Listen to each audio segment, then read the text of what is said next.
by the sea, filled with volcanoes, and it's beautiful. In the year negative, Japan might not have been here. In the year -4, and it was here, and you could walk to it, and some people walked to it. Then it got warmer, some icebergs melted, it became an island, and now there's lots of trees, because it's warmer. So now there's people on the island. They're basically sort of hanging out in between the mountains, eating nuts off trees, and using the latest technology, like stones and bowls. Ding dong, it's the World War II world, and they have technology from the future, like really good metal and crazy rice farms. Now you can make a lot of rice really, really quickly. That means if you own the farm, you own a lot of the farm, which is something everybody needs to farm, so that makes you king.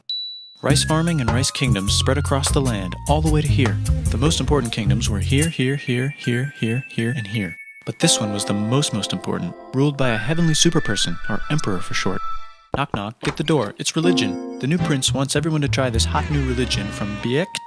Please try this religion, he said. No, said everybody. Try it, he said. No, said everybody again, quieter this time. And so the religion was put into place, and all the rules that came with it. Then the government was taken over by another clique, and they made some reforms, like making the government govern more, and making the government more like China's government, which is a government that governs more. Hi, China, they said. Hi, dipshit, said China. Can you call us something else other than dipshit, said Japan. Like what, said China. How about dipshit, said Japan. And they stole China's alphabet and wrote a book about themselves. And then they made lots of poetry and art and another book about themselves. Then they stopped moving the capital every time the emperor died and kept it in one place for a while, right here. And they conquered the north finally. Get that squared away. A rich hipster named Kukai is bored with modern Buddhism, visits China, and learns a better version, which is more spiritual. Comes back, reinvents the alphabet, and causes art and literature to be great for a long time. And the royal palace turned into such a dream world of art that they really didn't give a shit about running the country. So if you live outside the palace, how are you supposed to protect your shit from criminals? Hire us. Everyone started hiring samurai. Rich, important people hired samurai. Poor people who could not afford to hire samurai did not hire samurai. The samurai became organized and powerful, more powerful than the government, so they made their own military government. Here, they let the emperor still be emperor, but the shogun is actually in control. Breaking news, the Mongols have invaded China. We've invaded China, said the Mongols. Please respect us, or else we might invade you as well. Okay, said Japan. So the Mongols came over, ready for war, and died in a tornado. But they tried again, and had a nice time fighting with the Japanese, but then died in a tornado. Then the emperor overthrows the shogunate. Then the shogunate overthrows him back and moves to Kyoto and makes a new shogunate. And the emperor can still dress like an emperor if he wants, that's fine. Now there's more art. Like painting with less colors, collaborative poetry, plays, monkey fun, tea parties, gardening, architecture, flowers. It's time for who's going to be the next shogun. Usually it's the shogun's kid, but the shogun doesn't have a kid. So he tries to get his brother to quit being a monk and be the next shogun. He says okay, but then the shogun has a kid. So now who's it gonna be? Vote now on your phones. And everyone voted so hard that the palace caught on fire and burned down. The shogun actually didn't care, he was off somewhere doing poetry. And the whole country broke into pieces. Everyone is fighting with each other for local power, and it's anybody's game. Knock knock, it's Europe. No, they're not here to take over, they just want to sell some shit, like clocks, and guns, and Jesus. So that's cool, but everyone's still fighting each other for control, now with guns. And wouldn't it be nice to control the capital, which right now is puppets, with no one controlling them. This clan is ready to make a run for it, but first they have to trample this smaller clan, which is in the way. Surprise, the smaller clan wins, and the leader of that clan steals the idea of invading the capital and invades the capital. And it goes very well. He's about halfway through conquering Japan when someone who works for him kills him, and then someone else who works for him kills them, and that guy finishes conquering Japan. And then he confiscated everybody's swords, and made some rules. And now I'm going to invade Korea, and then hopefully China, he said, and failed, and also died. But before he died, he told these 5 guys to take care of his 5-year-old son until he's old enough to be the next ruler of Japan. And the 5 guys said, yeah, right, it's not going to be this kid, it's going to be one of us, because we're grown-ups. And it's probably going to be this guy, who happens to be way more rich and powerful than the others.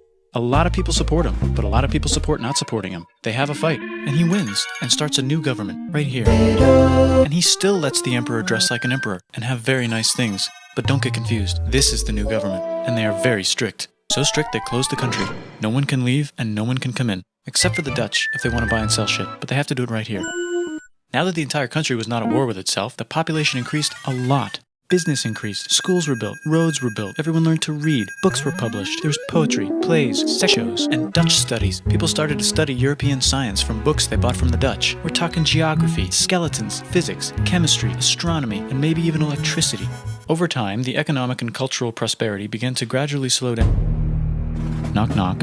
It's the United, with huge boats, with guns, and Jesus! Open the country. Stop having it be closed, said the United States. There's really nothing they could do, so they signed a contract that lets United States, Britain, and Russia visit Japan anytime they want.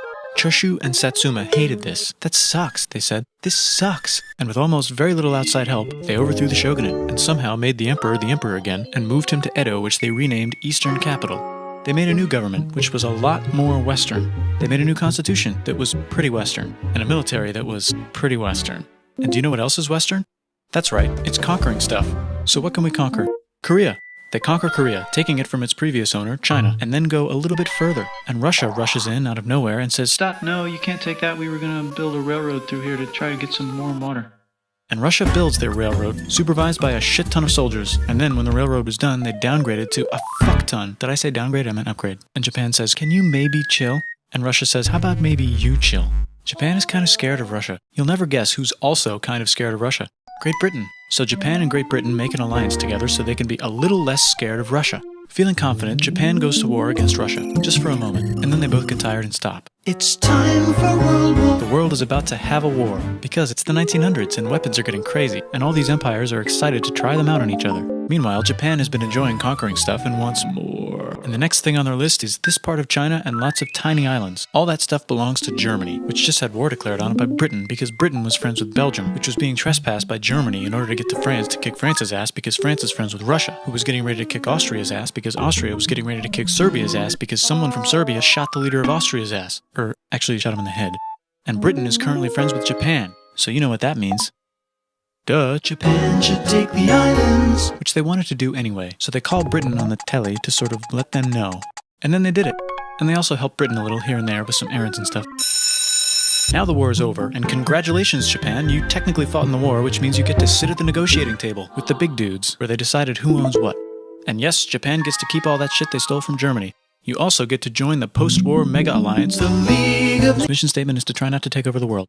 The Great Depression is bad, and Japan's economy is now crappy, but the military is doing just fine, and it invades Manchuria. In the League of Nations, it's like, no, don't do that. If you're in the League of Nations, you're not supposed to take over the world. And Japan said, how about I do anyway? And Japan invaded more and more and more and more of China, and was planning to invade the entire East. You've got mail. It's from Germany, the new leader of Germany. He has a cool mustache, and he's trying to take...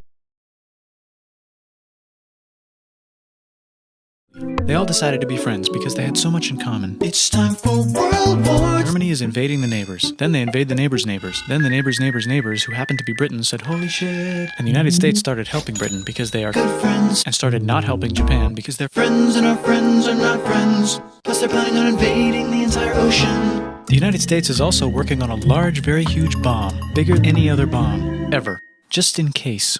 But they still haven't joined the war. War looks bad on TV, and the United States is really starting to care about their image. But then Japan spits on them in Hawaii and challenges them to war. And they say yes. And then Germany, as a symbol of friendship, declares war on the United States also. So the United States goes to war in Europe, and they help the gang chase Germany back into Germany. And they also start chasing Japan back into Japan. And they haven't used the bomb yet, and are curious to see if it works. So they drop it on Japan. They actually drop 2.